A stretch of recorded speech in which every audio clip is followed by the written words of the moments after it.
to discuss about the examination of swelling.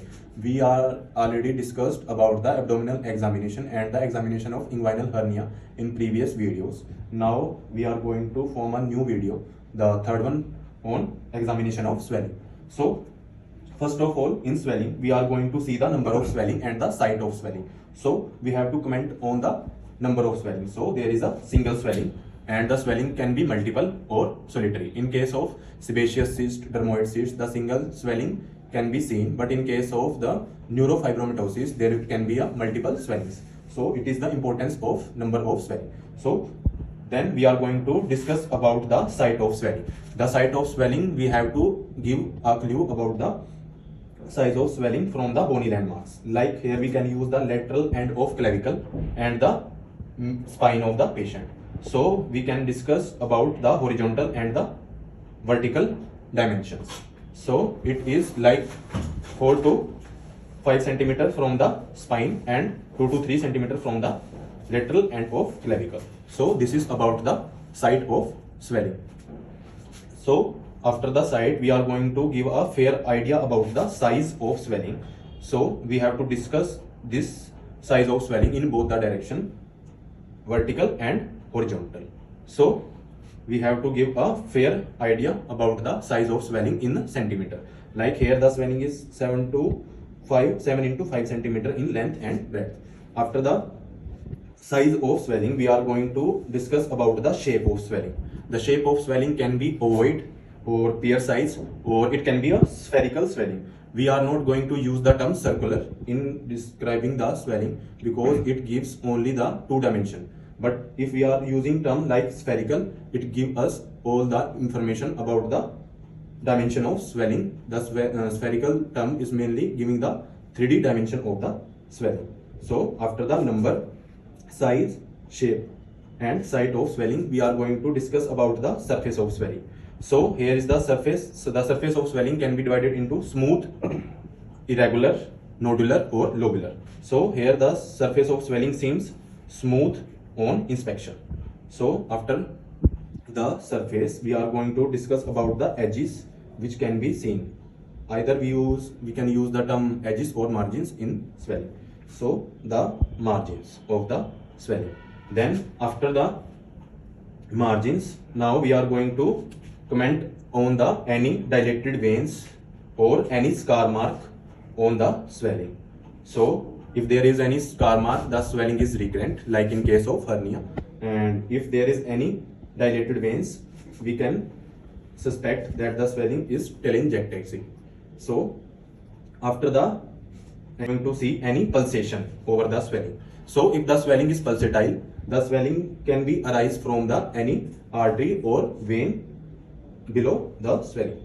So if there is any pulsation, the swelling can be vascular in origin. And now after the pulsation, we are going to see the we can see the cuff impulse.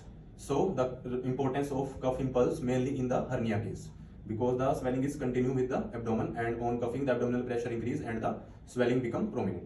So we can see cuff impulse and the movement with respiration and with deglutition and on protrusion of tongue. These are the three things mainly in case of thyroid swelling.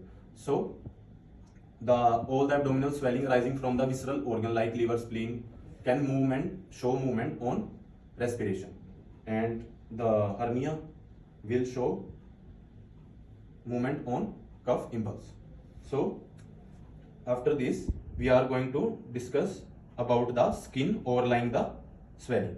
So in this, there is no irregular growth arising from skin, and in case of sebaceous cyst, we are going to see a puncta here which confirm the diagnosis of swelling as a sebaceous cyst on inspection only. So after seeing the skin can be red, which points toward the inflammatory swelling. So, or after these things, the another point is the color of swelling. If the swelling is black, then it can be a nevus or melanoma, and if the swelling is red, then it can be a hemangioma. So these are the points on inspection, and in the last point is the lymph distal to the swelling. So we have to examine the limb distal to the swelling to see for any atrophy of the limb in case of nerve injury or due to the pressure effect of swelling on the nerves. So in case of any nerve injury, there will be atrophy of the distal limb, distal to the swelling. So these are all points we have to discuss in case of inspection of a. So for the edges, we are going to put the pressure on the edges via the pulp of fingers like this. We are going to palpate the margins or edges of the swelling. The edges can be well defined or irregular. The edges of swelling can be smooth in case of benign growth, and the edges can be irregular in malignant one. So after the edges, we are going to feel for the surface of swelling. In case of cystic swelling, the surface will be smooth, but in case of any lipoma, the surface will be lobular.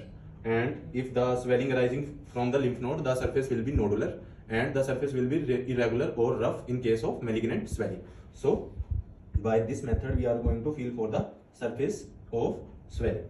So after the surface, we are going to feel any pulsation on the swelling by the two fingers.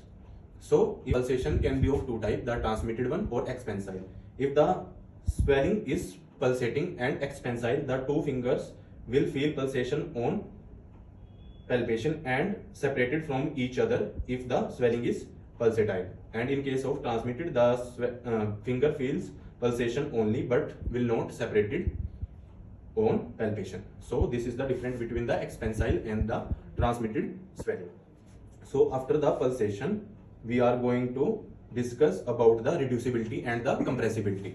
So in case of reducibility, the swelling will be completely reduced on the applying the pressure on the swelling, which will happen in case of hernia. But in compressibility, the swelling will not reduce completely on applying the pressure.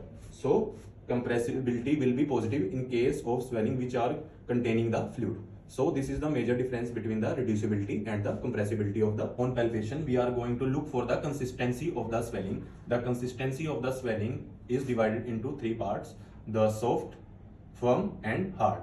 The swelling which are containing the fluid or fat are soft in nature, like lipoma is soft in consistency, and the swelling like lymph nodes or fibroma are firm in consistency, and any growth arising from the bone or any malignancy is hard on palpation. So this is about the consistency of the swelling.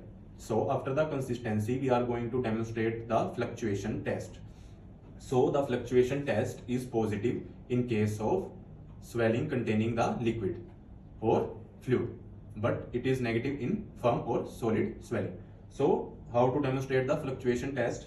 So in fluctuation test, there is two fingers which are known as watching fingers. So these are the two watching fingers, and this is the displacing finger. So by this finger, we are going to put pressure on the other side of swelling like this, and it will shift the fluid from here to here, which will lead to the increase in pressure on this side and the lifting of finger of this watching finger on pressing here. So by this displacing finger, we are going to put pressure here, and there will be rising of these two watching fingers. So this is the fluctuation test, which is positive in case of any swelling containing the fluid. So after these, we are going to demonstrate the translucency test. So in the demonstration of translucency test, we are going to use this torch and this paper. So what happened in case of translucency test, we are going to put light from this side like this, and we are going to watch the light from the other side like this in a dark room. So there will be no light in room. For demonstrating the translucency test, we are going to put the light from the other side of swelling, and we are going to watch it from this paper from here. So this is the demonstration of translucency test, but the condition is the room will be dark to demonstrate the translucency test. So the translucency test, we are going to check the fixity of swelling. So we have to check the fixity of swelling with skin with subcutaneous tissue, and third one with muscle. So if the swelling arising from the skin, like sebaceous cyst, or if the swelling is attached with skin, then the skin pinch test will be negative. So in sebaceous cyst, the skin pinch test will be negative because it has attachment with the skin. And if the swelling is free from skin, then we have to check the attachment of swelling with the subcutaneous tissue. And third one with the muscle. So after toting the muscle will be in contracted state to check the fixity with muscle. So first of all, we are going to check the fixity with skin. So here we are going to pinch the skin above the swelling. Here you can see I am able to pinch the skin easily like this. So the swelling is free from the skin. So now we are going to check the fixity with the muscle. So first of all, we are going to instruct the patient to tote the muscle. So now we are going to check the fixity with the muscle. So here we are going to instruct the patient to uplift the shoulder against the pressure. So this will lead to the contraction of the trapezius muscle. So now we are going to check the fixity in both direction, both horizontal and the vertical direction. So we have to check. Here you can see the swelling is mobile on the contraction of muscle. So the swelling here is free from the below muscle.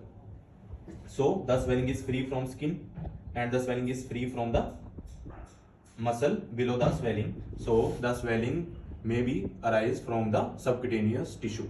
So here you can have a fair idea by performing this test, skin pinch test, and you can check the fixity of swelling with the muscle. Then you have a fair idea from where the swelling is arising. So after the fixity, you can feel for any crepitus on the swelling.